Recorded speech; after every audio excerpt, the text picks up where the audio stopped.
Good afternoon once again. We're now talking about the years 1763, 65, 1770, 1773, and finally the first shots of the American Revolution, the shot heard round the world, the battles of Lexington and Concord, as we spoke about the other day. Uh, that is April of 1775. That's when the American Revolution begins. Um, and then from there, the year and a couple of months before independence is actually declared, and the war, the revolution, is actually a war for independence from the crown of Great Britain. I want to go back to just to fill in some blanks about the Stamp Act. As we said, 1765, the Stamp Act was a fee imposed on newspapers, documents, and writing paper. Colonists had 1 year to propose an alternative. The colonists, as we said, didn't particularly care for that kind of attitude. They denounced the act and proposed no alternative. They protested the Stamp Act, in where the stamp on newspapers was supposed to be placed. Instead, there was the skull and crossbones, printed there as an act of defiance. The Stamp Act riots resulted in demonstrations and destruction of property. And the question for both the colonists and for Parliament and the King, could Parliament impose taxation on the colonists without their consent? If you are around Washington, well, nobody's around anywhere these days. Nobody travels. But if were you to travel down to Washington, excuse me, I have to put it on pause. And I'm back. I guess you can tell that I was outside for a second answering the doorbell, because my lenses are now a little bit darkened up. Anyway, I'm wondering, is that the right one?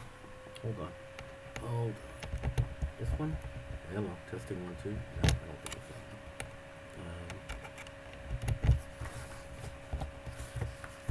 I think it's this one. Okay, hopefully you can hear me on this one. Hold on, I better check just to make sure. I'll be right back. I apologize. I'm sorry about that. We were talking about the Stamp Act and the reaction to the Stamp Act. And the reaction to the Stamp Act led to rioting, violence, destruction of property. Principally led by, as we said before, the Sons of Liberty. And the question of taxation without representation. That's what I was saying. Now I remember. Before I had to pause. In the city of Washington, our nation's capital, Washington, the District of Columbia, Washington, D.C.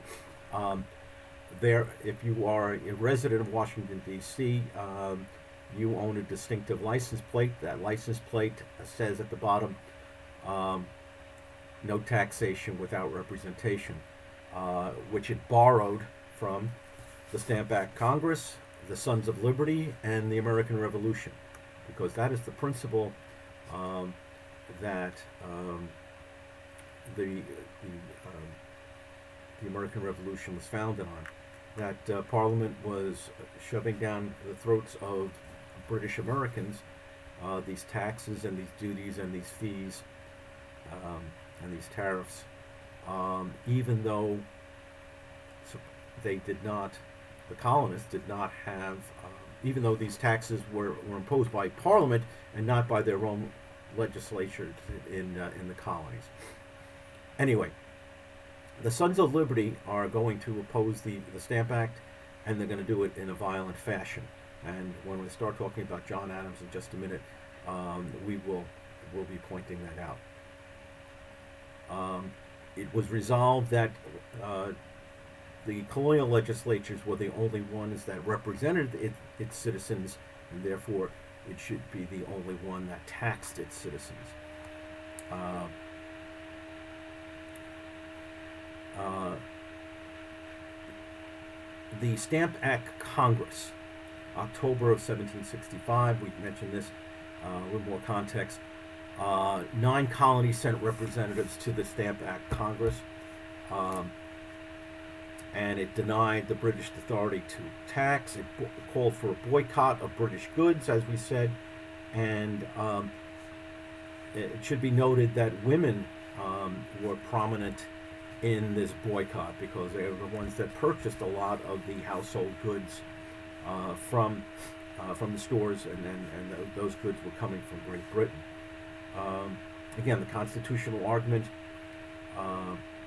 The colonists argued that being free included the right to property, that this would be denied unless colonists gave their consent to these taxations.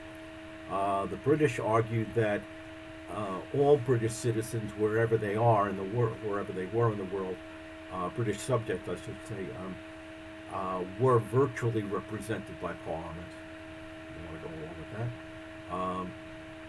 And they also said that there are many people in England that did not have representatives in Parliament as well, but they were still British citizens, and Parliament had a right over them.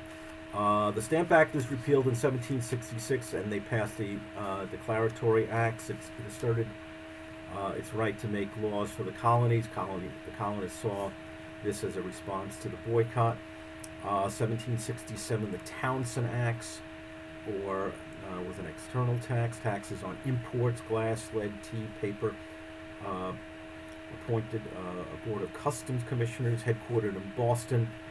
These officials were paid from the duties collected,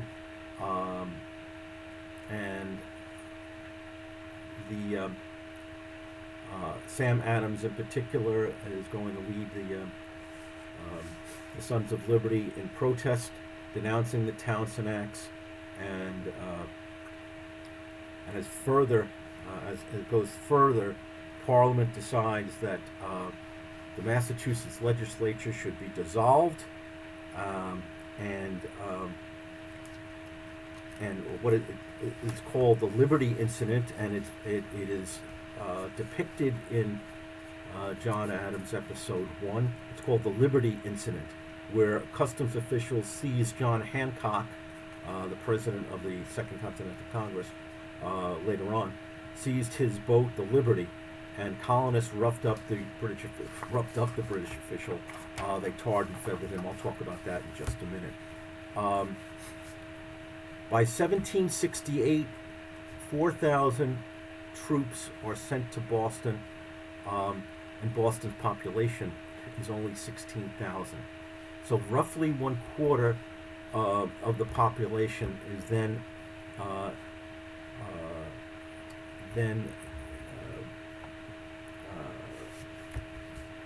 British troops. As I said before, Boston becomes an occupied city. Their local lawmaking body is dissolved, and the British king is clamping down on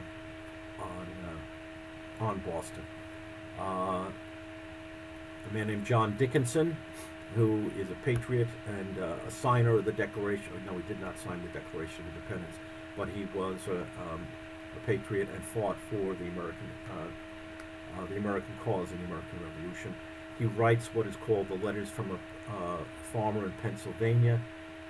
External taxes could not be collected. He said measures would only regulate trade. Colonists could only tax themselves. And again, this boycott then began. British imports in the colonies declined by 40%. In a time when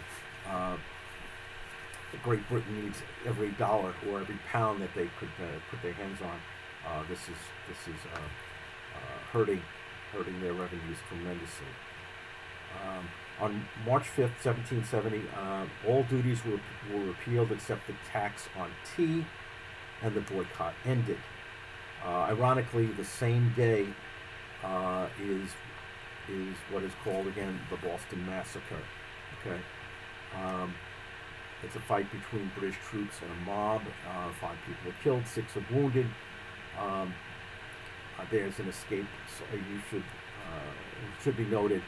The name Crispus Attucks, Crispus Attucks. He was an escaped slave, and he was one of the 5 killed, the first African American, if you will, to die for American independence. Uh, the um, the platoon involved, the squad involved in the Boston Massacre, are arrested, and they are put on trial. And I'll talk more about that in just 1 second. I'm going to pause. I'll be right back. The rest of the time today, I'm going to talk about the HBO miniseries John Adams, and in particular, Episode 1. Episode 1 begins showing us in March of 1770, we see the city of Boston. The city of Boston being one of the prosperous ports of British America, along with New York, Philadelphia, Baltimore, and the like. John Adams's family, they live in a townhouse in Boston. He is a Harvard lawyer, graduate of Harvard, and a lawyer, admitted to the bar.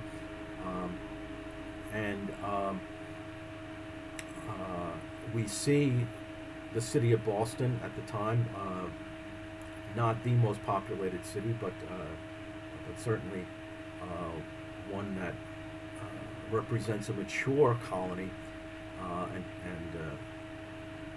and capital city of the colony of Massachusetts.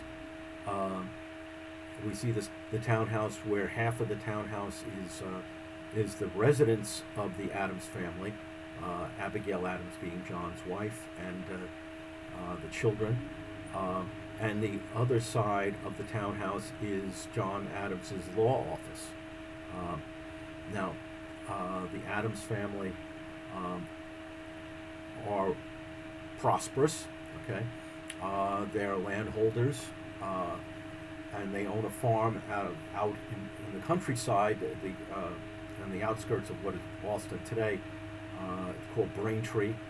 Okay, and he called it Peacefield at the time, and that he possessed land, farmland, and made him, like I said, prosperous. He wasn't extremely wealthy. He practiced law to make his daily bread and farmed as well.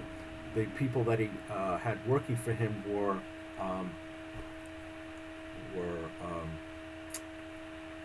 paid farm hands and not slaves. John Adams was an abolitionist. His wife was as well, and did not believe in slavery. I'm sorry, all of a sudden the sun was coming in very heavily. We see depicted in the first scene, like I said, the Boston Massacre. And John Adams hears the cries of fire, fire, thinking that it's an actual house fire.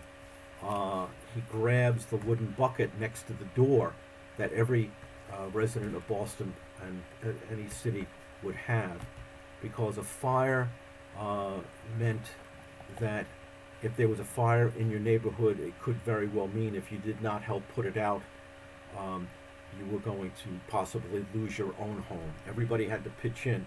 There was, you'll see a pumper, a wagon that was hooked up to the well pump, and would be used to put water on a fire. It is at this time that that Dr. Benjamin Franklin, a young Dr. Franklin, establishes the Philadelphia, his city, the Philadelphia Fire Department, and the first organized fire department in the United States. But it's not a house fire. What they're hearing, then John Adams hears gunfire. And that is, he comes upon the scene and sees the result of of the gunning down or the shooting of the Sons of Liberty, or these young men who were throwing ice balls, they were throwing clubs and everything else at these very regimented, stoic, disciplined British soldiers. But in the heat of the riot that broke out, the Sons of Liberty, Sam Adams and the like, were screaming fire, daring the soldiers to fire on them. But like I said, those soldiers are arrested, and because they're British subjects and they are on British territory, they're going to be tried as is the right of Great Britain's. They have a right to a trial by jury. They have a right to habeas corpus. And part of that also, they have a right to be represented. And John Adams is going to be their lawyer. You should also note, when you're watching, you should see that the courtroom is not very dissimilar from what we are used to today. And if we watch any kind of lawyer show or trial depicted on television or in the movies, or in real life for that matter, you have a jury, you have a judge, you have lawyers for both sides, you have witnesses and presenting evidence. Okay, very much what we practice today, we see back then. The most amazing part of these scenes are the fact that British soldiers who killed Boston citizens are put on trial in a local Boston court with a judge appointed by the colonial governor, who was appointed by the king. And this is the same kind of criminal trial that you would get if you were back in London. But here, the trial by jury is going to be in Boston after the Boston Massacre. And the Sons of Liberty make sure that they propagandize this shooting as a massacre. He's going to Samuel Adams, who was a wealthy man and not like his first cousin John Adams.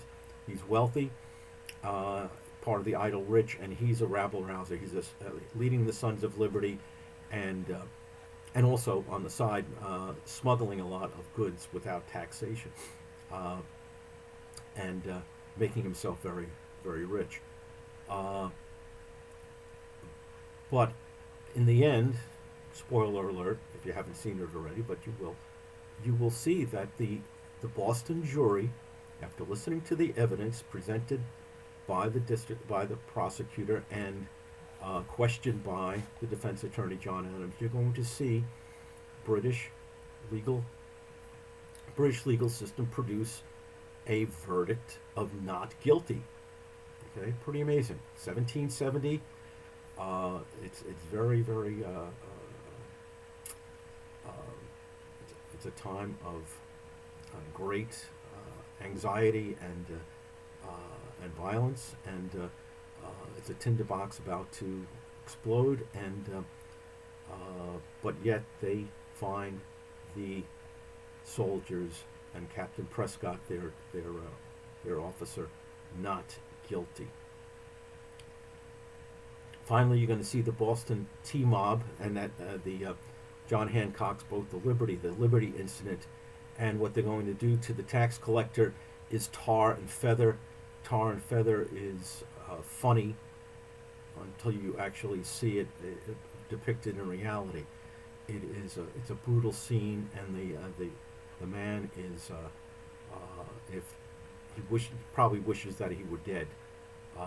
This is not something to be taken lightly. Tar and feathering is a brutal, violent act, and this is where things were going.